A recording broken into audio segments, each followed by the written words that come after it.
The 14th Dalai Lama and the Anatomy of Politically Correct Buddhism, a multimedia presentation, Part 7, based upon Stephen's chapter in Westmont University Professor Inros, A Guide to New Religious Movements, published by University Press in 2005. It's rumored that Robert Thurman, Director of Religion at Columbia University, formerly a Tibetan Buddhist Lama and the protege of Geshe Wangyal and the Dalai Lama himself, is Ogvan Dorjiev's successor and closely connected to his vision of the Shambhala Utopia. Often called the Billy Graham of Buddhism, Thurman openly maintains that he will celebrate the Buddhization of the United States within his lifetime. What is the underlying worldview of Tibetan Buddhism as it pertains to the U.S.? First we begin with Thurman's skillful and diplomatic approach to Islam, which, according to the Kala Chakra Tantra, is one of the historic and future monotheistic enemies of Buddhism, in addition to Christianity, Judaism, and Mahdi. And I quote, "For both Buddhism and Islam, love and mercy, the energies released by the surrender of selfishness, are the supreme energies of the universe, all good, all creative, all wise, all trustworthy.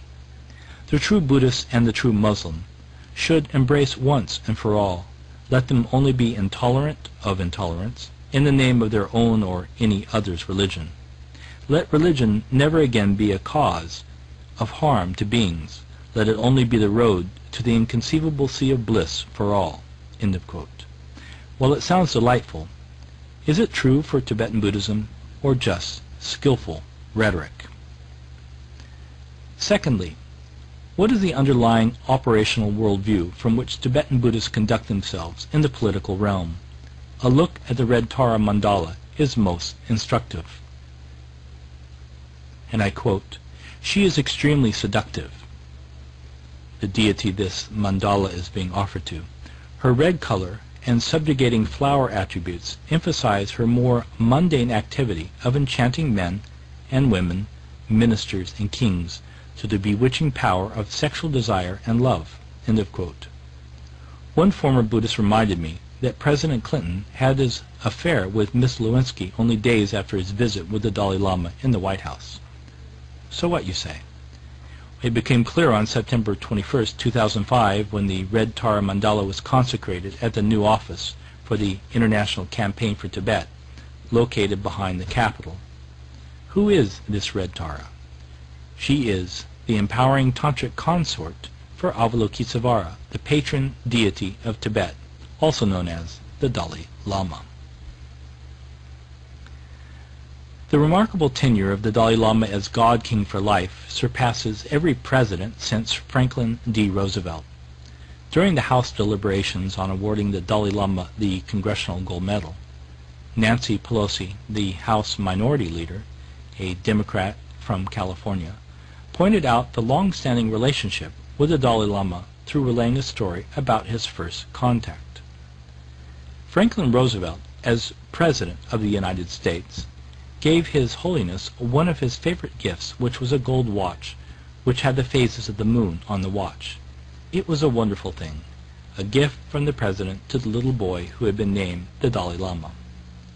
Other presidents stood more aloof, fearing to displease the leaders of the PRC. Then President Carter, understanding the importance of religion and statecraft, met with him, followed by Clinton, and President Bush, who on September 13, 2006, signed a law into effect to award the Dalai Lama the Congressional Gold Medal, the highest civilian award in the land.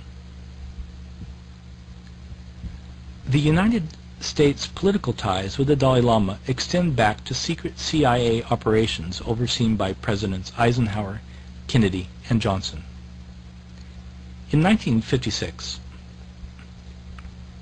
the U.S. government secretly trained 300 Tibetan Khamba warriors in the military's winter training camp in Colorado to assist the Dalai Lama. He later thanked the CIA for organizing guerrilla protection during his flight into Indian exile. Throughout the 1960s, the Tibetan exile community secretly received $1.7 million a year from the CIA, according to documents released by the State Department in 1998.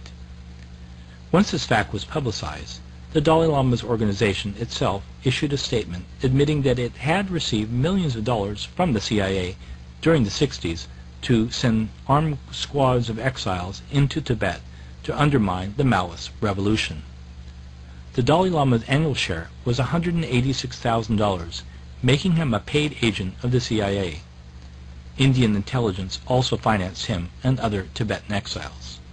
Mind you, at the time President Kennedy was making $22,500 a year.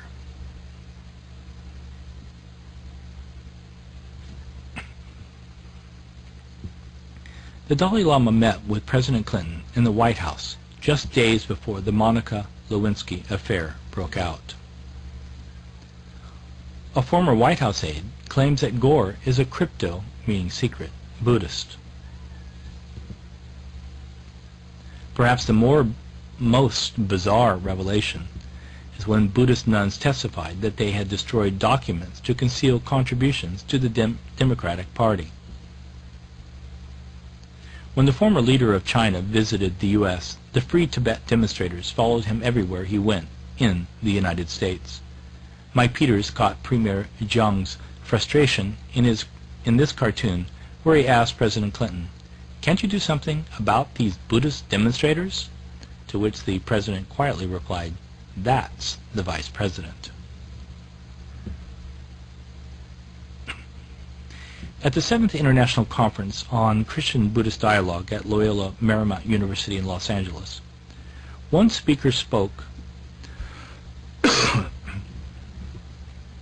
on the mandalization of global politics based on the Buddhist sand mandala in the same temple hall that Gore had visited some years earlier related to the campaign financing scandal involving the Tibetan nuns.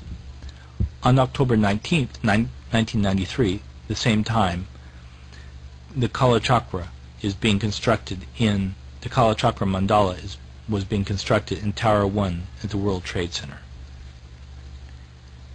After the first World Trade Center bombing in 1993, the Samaya Foundation, the Lower Manhattan Cultural Council, and the New York Port Authority jointly sponsored a sculpture of the Kalachakra Sand Mandala in the lobby of one of the towers. Namgal monks invited many World Trade Center workers and visitors to participate in the construction of the mandala. It is said that its shape symbolized nature's unending cycle of creation and destruction, and in the countless grains of its material, it celebrated life's energy taking ephemeral form, then returning to its source. The dispersion of the sand mandala concludes the ceremony. At the end of the mandala's month-long lifespan, the monks swept up the sand and offered it to the Hudson River. This ritual, they believed, purified the environment.